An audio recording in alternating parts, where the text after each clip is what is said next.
Appraisal of REO and Foreclosure Properties, Chapter 3, the Foreclosure Process, page 23, REO Properties Example. REO Property Example 1. The following example is a real-world REO property, along with the timeline. A small ranch house was listed for sale at $109,900. It went under contract in 111 days and sold for $115,900. The buyer received $6,000 in seller concessions and obtained a mortgage loan with no money down. 3 years later, the borrower defaulted on the mortgage, resulting in foreclosure. After going through the foreclosure process, which took several months, the property was sold at auction. At the auction, the lender bid up to the amount of the outstanding mortgage owed. At the time, that was $137,500. How that happened is known only to the lender. It appears that there was a refinance of some sort.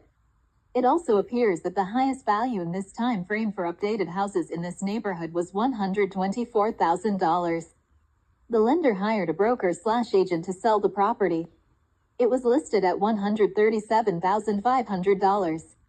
It stayed on the market for 85 days and was eventually sold to an investor for $92,560.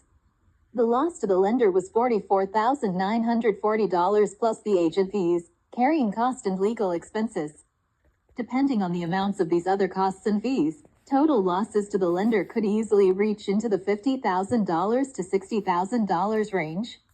End of page.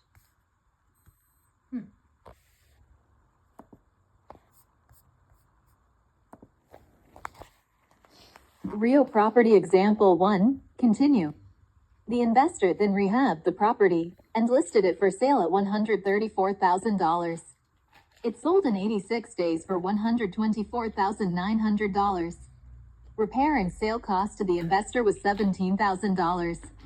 The profit returned to the investor was $15,240. A retrospective appraisal of this property indicated that the market value of this property at the time of the initial sale was most likely $105,000. Somehow the appraiser who valued the property for the initial mortgage found the value to support the higher sale price and loan amount.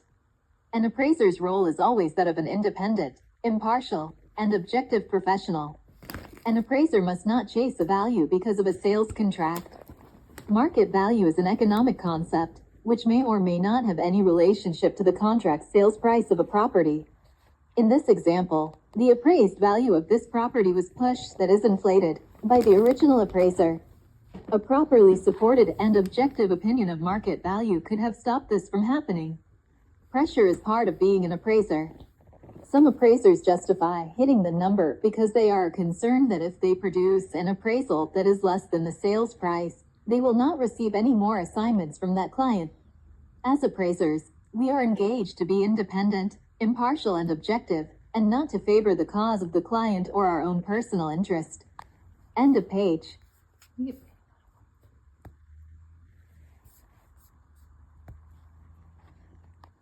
REO Property Example 2.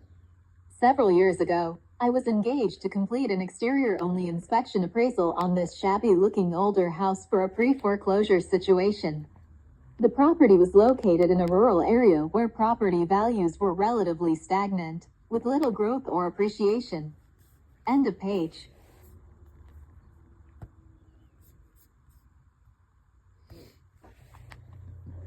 REO Property Example 2, continue. The property had been purchased 13 years previously for $25,000 with no money down. While researching the prior sales history of the property in the county records, I found an unusually large number of mortgage filings on the property within the preceding several years. A brief chronology follows.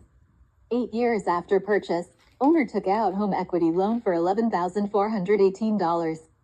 1 year later, owner took out additional home equity loan for $12,932. 3 months after new home equity loan, owner refinanced all loans into new mortgage of $50,300.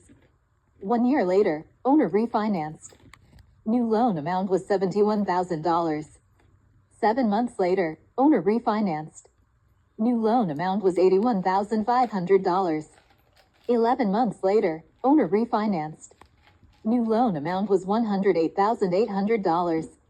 2 years after the last refinance loan, I was asked to complete an exterior-only inspection appraisal on the property because the loan was in default. Years later, I did some follow-up research on this property and discovered that 1 year after I completed the appraisal, the lender acquired title to the property at share of sale for the outstanding loan balance. Almost 1 year after taking title, the lender sold the property for $40,000. This is a sad situation. The borrower lost the house that they had lived in for 14 years, and the lender or loan purchaser lost tens of thousands of dollars. Whose fault is this? Some would blame the foolish borrower for taking on too much debt. Others would blame the greedy lender for saddling the borrower with a mortgage that he couldn't handle. I think there is more than enough blame to go around, and a lot of that blame should rest with the appraiser. Why should the appraiser get a share of the blame in this case? That's easy. The appraiser is the only one in the transaction who is supposed to be independent, impartial, and objective. Even if the borrower was indeed foolish, and even if the lender was indeed greedy, a loan of $108,800 could never have been obtained on the property without an inflated appraisal. And judging from the previous mortgage amounts, there were several inflated appraisals performed on this property within a very short period of time. End of page.